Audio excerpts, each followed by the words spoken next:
Laba Bank Mandiri turun, tapi kok para analis malah serempak bilang beli.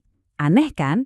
Nah, di penelusuran kali ini, kita bakal bongkar sama-sama paradoks ini dan mencari tahu apakah saham BMRI memang layak untuk masuk portofolio Anda. Oke, ini dia peta perjalanan kita. Pertama, kita intip rapor kinerjanya secara umum. Lalu kita pecahkan misteri utamanya, kenapa laba bisa turun tapi optimisme analis justru naik? Jawabannya ada di mesin pertumbuhan kreditnya, kualitas asetnya yang kokoh, plus janji dividen yang menggiurkan. Terakhir, saya akan rangkum semua pesan kuncinya khusus untuk Anda. Baik, kita mulai dari gambaran besarnya dulu ya. Gimana sih sebenarnya rapor kinerja Bank Mandiri belakangan ini? Tentu saja, yang kita bahas ini bukan bank sembarangan. Ini PT Bank Mandiri, salah satu raksasa dan pilar utama industri keuangan kita, yang setiap geraknya itu bisa ikut menentukan arah pasar. Nah, sekarang kita masuk ke jantung permasalahannya. Ini dia, paradoks yang mungkin bikin banyak orang garuk-garuk kepala. Labanya turun, tapi para analis malah super optimis. Yuk kita urai bareng-bareng teka-teki ini. Ini dia nih, angka yang jadi headline di mana-mana. Minus 10,2% year on year. Laba bersih Bank Mandiri selama 9 bulan di 2025 tercatat turun. Kalau dilihat sekilas, wah ini berita buruk kan? Tapi tunggu dulu. Disinilah ceritanya jadi super menarik. Di tengah angka merah tadi, para pakar di pasar modal justru kompakan. Serempak ngasih satu kata sakti, beli. Dan ini bukan omong kosong loh. Coba kita lihat datanya. Ada Bina Arta Sekuritas, ada Pintrako Sekuritas. Dua-duanya bilang buy. Pintrako malah lebih berani, melihat ada potensi kenaikan harga sampai lebih dari 24%. Pertanyaannya, apa sih yang mereka lihat yang mungkin kita lewatkan? Oke, jawaban pertama dari optimisme para analis ini ternyata ada di balik angka laba yang turun tadi. Ayo kita bedah mesin penggerak utamanya ya, yaitu pertumbuhan kreditnya yang luar biasa. Nah, slide ini nunjukin semuanya dengan jelas banget.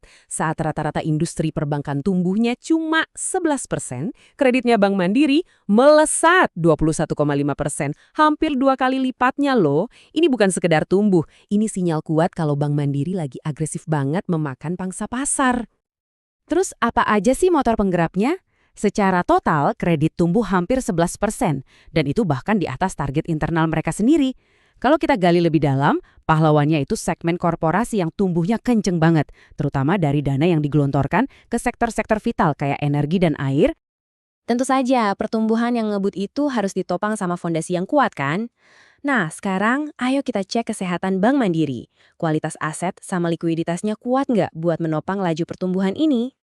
Indikator kesehatan utama sebuah bank itu yaitu rasio kredit macetnya, atau biasa kita sebut NPL, Non-Performing Loan. Angka NPL konsolidasi Bank Mandiri ada di level 1,19%. Gampangnya gini, dari setiap Rp100 yang mereka pinjamkan, cuma sekitar Rp1 yang berisiko macet. Angka ini sehat banget. Tapi kita perlu lihat lebih dalam lagi ya. Memang betul ada sedikit tekanan dari segmen mikro, tapi lihat pilar utamanya segmen korporasi. Di sini NPL-nya cuma 0,32%, sehat luar biasa.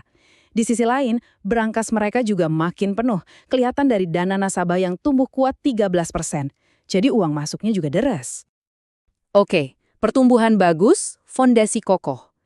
Sekarang kita sampai ke pertanyaan paling penting buat Anda sebagai investor.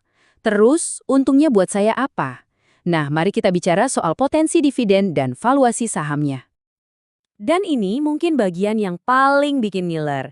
Dengan harga saham saat ini, Bank Mandiri itu punya potensi ngasih dividen yield atau keuntungan tunah yang langsung masuk kantong pemegang saham, itu bisa sampai 10%. 10%, jauh banget di atas bunga deposito loh. Dan yang bikin proyeksi ini makin valid adalah konfirmasi yang datang langsung dari orang dalam.